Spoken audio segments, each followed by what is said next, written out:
This podcast is brought to you by DreamEnglish.com and the Dream English Kids YouTube channel. Welcome to the Dream English Kids Teaching Tips Podcast. I'm your host, Matt. Hello, everyone. This is Matt from Dream English. I hope you're great wherever you are in the world today. Okay, today I'm going to do the first of what will be hopefully a continuing series of podcasts called Lesson Plan Archives. And what these are about, it's going to be after I teach a lesson, then I will talk about what I taught in that lesson, the basic lesson plan, things that went well, things that didn't go well, in hopes that it will give you ideas for your lesson. And you can share some things with me maybe later on of something that you took from this lesson that helped you. So I'm hoping to do these regularly after I have lessons. And if you teach children English, it's not necessarily that each lesson is going to be completely different. It's kind of a slow progress, as I'm sure you know, if you've been teaching for a while, or if you're new to it, probably it will be. It takes a long time to learn a language. So I hope these are helpful in even if they're not that much different each time. But hopefully I'll try to do new things in my classes, which is always fun, and I can talk about them here. So before we get started, I'd like you to listen to something. This is a warm-up that I do with my students at the beginning of every class. And just so you know, I'm teaching the lesson I'm going to talk about today. I'm teaching 5-year-old students, 5 to 6-year-old students, class of about 30 to 40 kids at a preschool. I see these kids once a week for 20 to 30 minutes. And each class, I'm the main teacher. However, the other preschool teachers are in the room assisting with the students. So let's have a listen to the warm-up. Okay, everybody. Hello. Hello. Good morning. Good morning. Clap your hands. Clap your hands. Clap, clap, clap. Clap, clap, clap. Wash your hands. Wash your hands. Wash, wash, wash. Wash, wash, wash. Shake your hands. Shake your hands. Shake, shake, shake. Shake, shake, shake. Brush your teeth. Brush your teeth. Brush, brush, brush. Brush, brush, brush. Comb your hair. Comb your hair. Comb, comb, comb. Comb, comb, comb. Very good. And up, up, up, up, up, up, up. Okay, so that's the basic warm-up. So this is how today's class went. The students came into the room. I always smile a lot. I greet them. I say good morning because it's a morning class. Hello, hello, good morning, good morning. And then they all line up in rows of 4, about 8 students per row. And I say, hello, hello, good morning, good morning. And this new thing I've been doing where I reach my hands up and I say good, and then to the side, more, and then to the bottom, ning. So it's kind of a pronunciation practice. Good, more, ning. And then I say all together, good morning. And I always use my hands, kind of big gestures, almost like theater when I'm teaching the students. So after the good morning, we do the warm-up that you just heard. Wash your hands, wash, wash, wash. Shake your hands, shake, shake, shake. Like that. Actually, it starts with clap your hands, clap, clap, clap. After that warm-up, I do with these students something I say eat, and I pretend like I'm eating something and eat. Yummy. Let's eat pizza, and then pretend like we're eating. Yummy. And then next, drink. Let's drink apple juice, and I pretend like I'm drinking, and then I say yummy. Students like that. And today I introduced a new warm-up, and by the way, these are TPR, Total Physical Response warm-ups. You can listen more about TPR. I have a podcast about that if you look back a few episodes. We started with throw the ball up. Just throw the ball, catch the ball.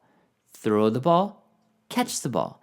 So we're doing a little miming. We're pretending we have a ball, throwing it up and catching the ball. It's actually great if you have a real ball to demonstrate, but I forgot to bring my real ball today, so we just mimed it.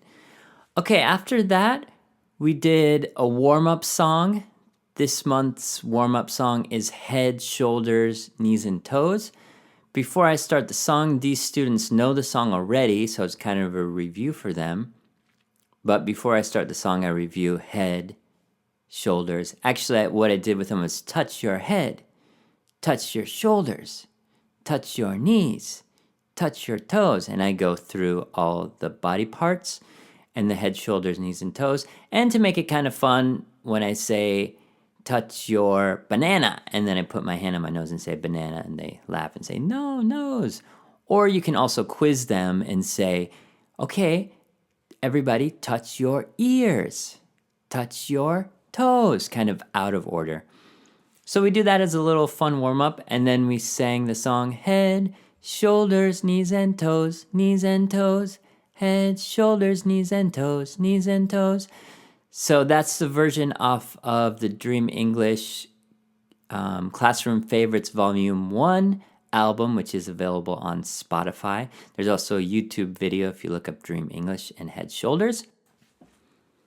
So after the warm-up song, we do what I call a core vocabulary review.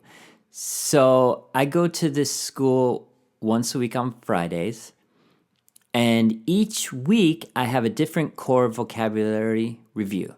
So I have family is one week, feelings is another week, basic phrases and greetings is another week, and opposites is the fourth week. And every week I cycle those. So every month they're getting all four as a review.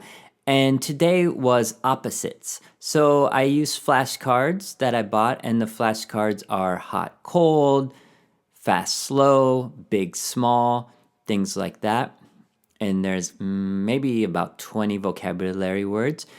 And I just go through them with the kids each week, and depending on how the kids are doing and my feeling, we do a lot of actions with it. So if I say fast, I pretend like I'm going fast. Slow, move our body slowly, and we go through all of those. After that, I do basic questions with the students. So this is kind of a new class, and right now we're doing two questions. How are you? And they have to answer, I'm great. And what's your name? My name is. Eventually, I will add more questions to that. So what I do is I have each row comes up one at a time. So if you remember, there's 4 rows. Each row comes up one at a time, the row. So there's about 8 students. And the students who are still seated, and by the way, they're sitting on the floor. It's in a little hall that we do the lesson. The students that are seated and together with me, we ask the students the questions. So first we say, hello, and the students up front respond, hello. And then we say, how are you? And the students up front have to say, I'm great. And then next, the students will say, what's your name? And the students will say, my name is, and then their name. And then they sit down. And then the next row comes up, and we'll have all 4 rows come to the front of the class and answer all of the questions. After that, I'm practicing with these students to get into a circle. So I had each group of 8 first practice to get into a circle. So I call up one group, I say, okay, make a circle. And then they make a circle, and then great job, and then sit back down. The next group of 8 comes up, make a circle, sit down, and we go through that. Then after all the students have practiced that, I say, okay, everybody stand up and let's make a big circle. One thing I want to mention is that I don't speak any of the students' L1, their native language, in the classroom. And this is an EFL class, English as a Foreign Language class. So it can be challenging, but I do everything I can in my power to keep speaking English only, and I do. It's not really a big deal for me to do it, just sometimes the students might have a challenge understanding, but I try to keep my language simple. And the main reason I do this, I think it is okay to use a little bit of the student's native language in the class, but the main reason I do this is because if I start speaking their native language, which I do speak, Then the students will begin trying to interact with me in their native language. And I don't want that to happen. We don't have the class time for it, and I'm the English teacher. I'm there to teach English. Okay, so anyways, next we make a big circle with everybody, which is big because it's like 30, 35 students. And then we do some fun little jump, jump, jump. We're holding hands in a big circle, shake, shake, shake. And then I say up, up, up, and everybody sit down. And then the students sit down. Then after that, I ask all the students, we go around the circle and one by one, we say, what's your name? And the next student will say, my name is. And then next, what's your name? My name is. And we go around the whole room. And we do that one time.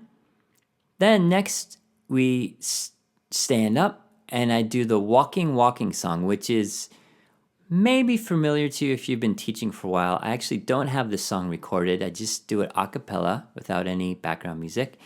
And it just goes like this. Walking, walking, walking, walking, hop, hop, hop, hop, hop, hop. Running, running, running, running, running, running. Now we stop, now we stop. And we do that while walking around the big circle. And I do another verse, which is tiptoe, jumping, and swimming. And you can be creative with this, and you can add your own actions. So we did that. Then we come back to the front of the class. We sit down. I have this little chant. I say, come back, come back, come back. And the students know to come back into their original rows. Then after that, I had book reading time. I read a book, really funny book. I don't have it with me right now, so I'm not going to say the name or the author because I would want to give proper credit. But I read a book almost every class and interactively. So sometimes I ask the students questions. If there's a dog on the page, I might point to the dog and say, what's this? It's a dog. And then, oh, look at the flower. What color is the flower?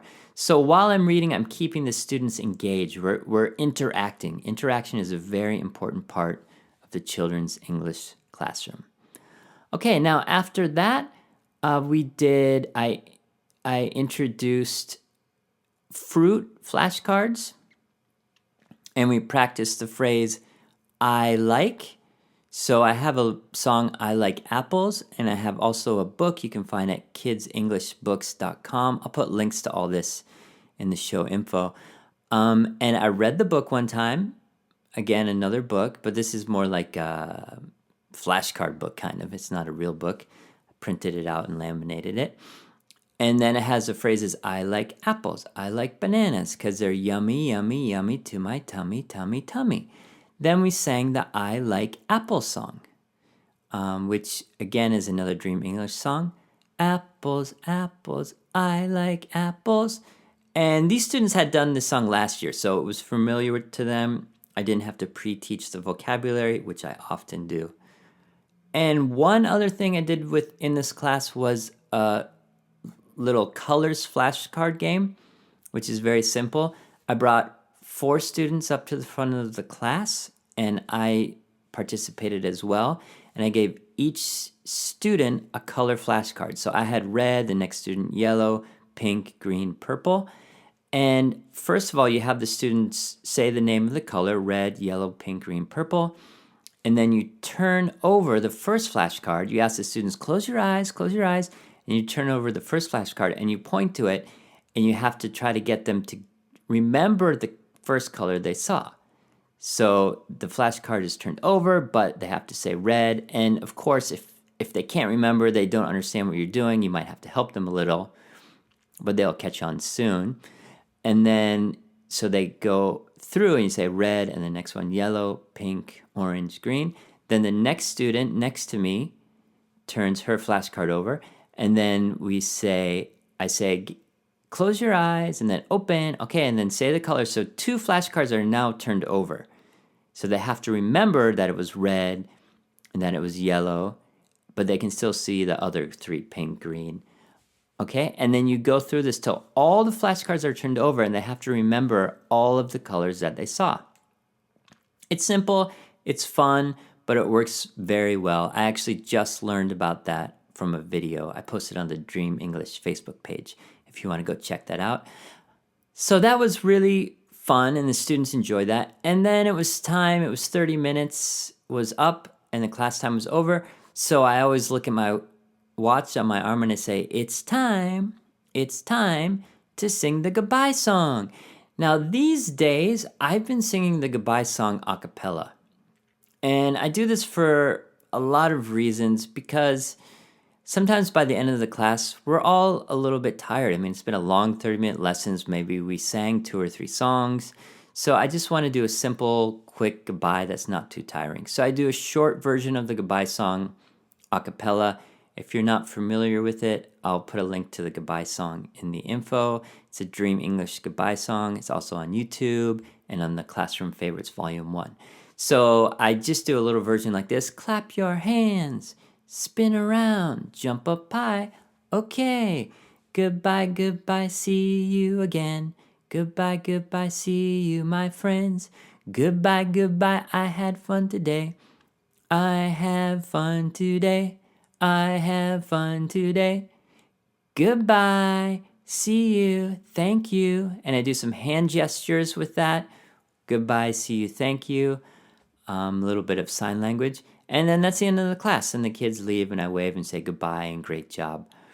Wow, it almost took me a whole class time to explain one class. But I hope you found this helpful. Let me know what you thought about this. Leave some comments somewhere on the internet, on my Instagram, Dream English Kids, or Facebook, Dream English. And I hope you found this helpful, and I'll be back with more. Goodbye. See you. Thank you.